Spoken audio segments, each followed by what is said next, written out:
Hi friends, welcome back to നിഷ് ടീൽസ്. ഇന്ന് ഞാൻ വന്നിരിക്കുന്നത് ഒരു DIY ബോട്ടിൽ ലാമ്പുമായിട്ടാണ്. ഭയങ്കര സിമ്പിൾ ആയിട്ട് നമുക്ക് ഉണ്ടാക്കാൻ പറ്റുന്ന ഒരു ഐറ്റമാണിത്. ഇപ്പൊ ഞാനിത് ഉണ്ടാക്കിയിരിക്കുന്നത് വീട്ടിൽ കിട്ടുന്ന ഒരു വേസ്റ്റ് ഗ്ലാസ് ജാറിൽ നിന്നാണ്. ഇപ്പൊ നമ്മൾ പിക്കിൾ മേടിക്കുമ്പോഴോ അല്ലെങ്കിൽ ജാം മേടിക്കുമ്പോഴോ കിട്ടുന്ന ഗ്ലാസ് ജാർ വെച്ചിട്ട് നമുക്ക് ഇത് ഈസി ആയിട്ട് ഉണ്ടാക്കാം. അപ്പൊ ഇങ്ങനെ നമ്മൾ കുറച്ച് ജാർസ് ഉണ്ടാക്കി വെച്ച് കഴിഞ്ഞാൽ, ബോട്ടിൽ ലാംപ്സ് ഉണ്ടാക്കി വെച്ച് കഴിഞ്ഞാൽ നമുക്ക് ഫെസ്റ്റിവൽസ് വരുമ്പോൾ വീട്ടിൽ ഡെക്കറേഷൻസ് യൂസ് ചെയ്യാൻ പറ്റും. കണ്ടോ, ഇതാണത്. ഇതില് ഇങ്ങനെ ഇത് പെയിന്റ് ഒക്കെ ചെയ്തിട്ട് അതിൻ്റെ ഉള്ളില് നമ്മള് കാൻഡിൽ കത്തിച്ച് വെച്ചേക്കാണ് കേട്ടോ. അപ്പൊ ഇത്ര സിമ്പിൾ ആയിട്ടും ബ്യൂട്ടിഫുൾ ആയിട്ടുള്ള ഒരു ലാമ്പ് എങ്ങനെ ഉണ്ടാക്കണേന്ന് ഇന്നത്തെ വീഡിയോയിൽ കാണാം നമുക്ക്.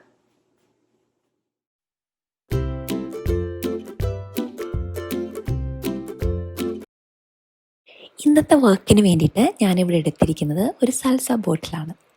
അപ്പോൾ അതിലെ സ്റ്റിക്കറൊക്കെ നമുക്ക് റിമൂവ് ചെയ്ത് കളയാം. പിന്നെ ഈ ഗ്ലൂ ഉള്ളത് അതൊന്ന് സ്ക്രബ് ചെയ്ത് കളയണം കേട്ടോ. അതെല്ലാം റിമൂവ് ചെയ്ത് ക്ലീൻ ചെയ്ത് തുടച്ച് നമുക്കെടുക്കാം. ഇനി നമുക്ക് ഇതിന് പറ്റിയ ഒരു ഡിസൈൻ വരച്ചെടുക്കാം. അപ്പോൾ ഐഡിയ എന്താണെന്ന് വെച്ച് കഴിഞ്ഞാൽ ആ ഡിസൈൻ ചെയ്ത പോർഷൻ ഒഴിച്ച് ബാക്കി എല്ലായിടത്തും നമുക്ക് പെയിൻറ്റ് ചെയ്യും. അപ്പം ഞാനിവിടെ എടുത്തിരിക്കുന്ന ഒരു ഡിസൈൻ എന്ന് പറയുന്നത് ഒരു സർക്കിളും പിന്നെ അതിൻ്റെ ടോപ്പിൽ കുറച്ച് പെറ്റൽസ്, ഫ്ലവർ പെറ്റൽസും പോലെയുള്ള ഒരു ഡിസൈനാണ്. അപ്പോൾ അതിന് വേണ്ടിയിട്ട് ഞാനിവിടെ ട്രേസ് ചെയ്തെടുക്കുകയാണ് കേട്ടോ. നിങ്ങൾക്ക് വരയ്ക്കുകയോ അല്ലെങ്കിൽ ട്രേസിങ് പേപ്പർ വെച്ചിട്ട് വേറെ ഏത് ഡിസൈൻ വേണമെങ്കിലും തിരഞ്ഞെടുക്കാം. ഇനി നെക്സ്റ്റ് നമുക്ക് ഇതിൽ പെയിൻറ്റ് ചെയ്യാൻ വേണ്ടിയിട്ട് ഞാൻ ഇന്ന് സെലക്ട് ചെയ്തേക്കുന്ന കളറ് ഒരു ഓറഞ്ച് കളറാണ്. അപ്പോൾ ഈ കളറ് ഈ ഡിസൈനിൻ്റെ പോർഷൻ ഒഴിച്ച് ബാക്കി എല്ലായിടത്തും ഞാനിത് സ്പോഞ്ച് വെച്ചിട്ട് ഒരു കൊടുക്കാൻ പോവാണ്. അപ്പോൾ ആ ഡിസൈൻ പെയിൻറ്റ് ചെയ്യാതെ ഇടുമ്പോൾ അതിൽ കൂടെ നമുക്ക് ക്യാൻഡിൽ കാണാൻ പറ്റും. ആ ഒരു ഡിസൈൻ്റെ പോർഷൻ വിട്ടിട്ട് ആണ് നമ്മൾ കൊടുക്കുന്നത്. അപ്പോൾ എഡ്ജൊന്നും പെർഫെക്റ്റ് ആവണമെന്നില്ല. അത് നമുക്ക് അവസാനം ക്യൂടിപ്പ് വെച്ചിട്ട് എഡ്ജസ് എല്ലാം ക്ലീൻ ചെയ്യാം. അപ്പോൾ ആ ഒരു ചെറിയൊരു പോർഷൻ വിട്ട് നമുക്ക് മൊത്തത്തിൽ അങ്ങ് കോട്ട് കൊടുക്കാം. ഇപ്പം ഞാനിവിടെ 2 കോട്ട് കൊടുത്തിട്ടുണ്ട്. അപ്പം നമ്മൾ ഒരു കോട്ട് കൊടുത്തിട്ട് നന്നായിട്ട് ഡ്രൈ ആയതിനു ശേഷം സെക്കൻഡ് കോട്ട് കൊടുക്കാം.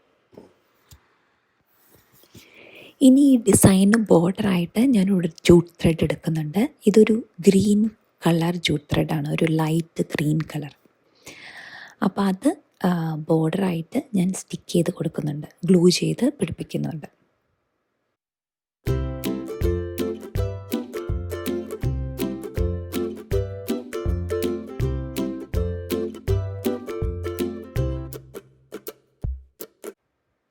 അപ്പോൾ ഫ്ലവറിൻ്റെ പോർഷനൊക്കെ കൊടുക്കുമ്പോൾ കുറച്ച് ശ്രദ്ധിച്ചിട്ട് വേണം കൊടുക്കാനായിട്ട്.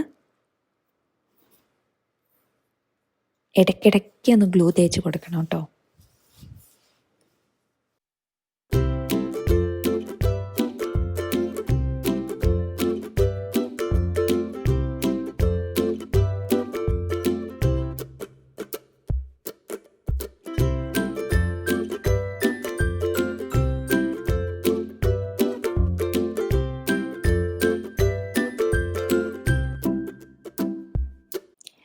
ഇപ്പം ഞാൻ ചെയ്യുന്നത് നമ്മൾ ക്യൂടിപ്പ്, ഇയർബഡ്സ് ഉപയോഗിച്ചിട്ട് ആ ബോർഡറൊക്കെ ഉണ്ടല്ലോ അവിടെയൊക്കെ ഒന്ന് കുറച്ച് വിട്ടുപോയ ഭാഗത്തൊക്കെ നമ്മൾ ഒന്നും കൂടി പെർഫെക്റ്റ് ആക്കി എടുക്കുകയാണ്. അതുപോലെ ഈ ബോർഡറിൻ്റെ ഉള്ളിലേക്ക് പെയിൻറ്റ് വന്നിട്ടുണ്ടെങ്കിൽ അത് നമുക്കൊരു ടൂത്ത് പിക്ക് വെച്ചിട്ട് അവിടെ നിന്ന് റിമൂവ് ചെയ്ത് കളയുകയും ചെയ്യാം. അപ്പോൾ ഉള്ളിലെല്ലാം ക്ലീൻ ചെയ്യണം, പുറത്തെല്ലായിടത്തും പെയിൻ്റ് ആയിട്ടുണ്ടെന്ന് ശ്രദ്ധിക്കണം. ഇനി ചെയ്യുന്നത് ഈ ഫ്ലവറിൻ്റെ ആ പോർഷനിൽ ഒരു പെറ്റൽ ഡിസൈനിൽ ഡോട്ട്സ് ഇട്ട് കൊടുക്കുകയാണ്. നമ്മൾ ഈ മണ്ടാല ഡോട്ട്സ് ഇടുന്ന പോലെ പെറ്റൽ ഡിസൈനിൽ ഒരു ഡോട്ട്സ് ഇട്ട് കൊടുക്കുകയാണ്. പിന്നെ ഈ ബോട്ടിലിൻ്റെ ടോപ്പ് പോർഷൻ ഉണ്ടല്ലോ, നമ്മൾ ആ ക്യാപ്പ് വെച്ച് അടയ്ക്കുന്ന ആ പോർഷൻ, അവിടെ ഞാനൊരു red colour jute thread tie ചെയ്ത് കൊടുക്കുന്നുണ്ട്. അപ്പോൾ ജൂട്ട് ത്രെഡ് നമ്മൾ ടൈ ചെയ്യുമ്പോൾ ഇടയ്ക്കിടയ്ക്ക്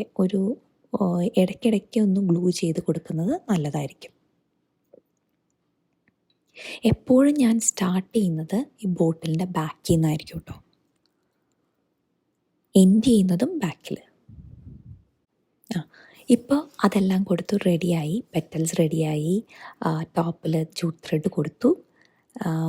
ഇപ്പോൾ എല്ലാം ഒരുവിധം കഴിഞ്ഞു. പക്ഷേ എനിക്ക് തോന്നി ഈ ബോട്ടിലിൻ്റെ അടിഭാഗത്ത് എന്തൊരു എംപ്റ്റി ആയിട്ടിരിക്കുന്ന പോലെ തോന്നി. അപ്പോൾ അവിടെയും കൂടി ഞാനൊരു ചെറിയൊരു ഡിസൈൻ കൊടുക്കുകയാണ്. ഇപ്പോൾ ഞാൻ പെൻസിലിൻ്റെ എൻഡ് ബാക്ക് സൈഡ് ഉണ്ടല്ലോ, അത് വെച്ചിട്ട് ഓരോ വലിയ ഡോട്ട്സ് ഇട്ട് കൊടുക്കുകയാണ്. ഈക്വൽ ഡിസ്റ്റൻസിലാണ് നമ്മൾ ഡോട്ട് ഇടേണ്ടത് കേട്ടോ. ഇനി ആ വലിയ ഡോട്ടിന് ചുറ്റും ചെറിയ കുട്ടി ഡോട്ട്സ് ഇട്ട് കൊടുക്കുകയാണ്. അത് പെൻസിലിൻ്റെ ഷാർപ്പ് എൻഡ് കൊണ്ടാണ് ചെയ്യുന്നത്. അപ്പോൾ ഇങ്ങനെ ഡോട്ട്സ് ഇടുമ്പോൾ ഞാൻ സാധാരണ ഒരു പാറ്റേൺ ഫോളോ ചെയ്യാറുണ്ട്. Right side, left side, top, bottom, then പിന്നെ ഓരോ ഡോട്ട്സിൻ്റെയും ബിറ്റ്വീനായിട്ട് വേറൊരു ഡോട്ട്. അങ്ങനെ നമ്മൾ ആ പാറ്റേൺ ഫോളോ ചെയ്ത് കഴിഞ്ഞ് കഴിഞ്ഞാൽ നമുക്ക് ഡോട്ട്സ് തമ്മിലുള്ള ഡിസ്റ്റൻസ് ഈക്വലായിട്ട് വരും. കണ്ടോ? ഇപ്പം ആ ഡോട്ട്സ് എല്ലായിടത്തും ഇട്ടു. ഇപ്പം ആ ബോട്ടിലിന് കുറച്ചും കൂടി ഭംഗി തോന്നുന്നില്ലേ? ഇപ്പം കംപ്ലീറ്റായി.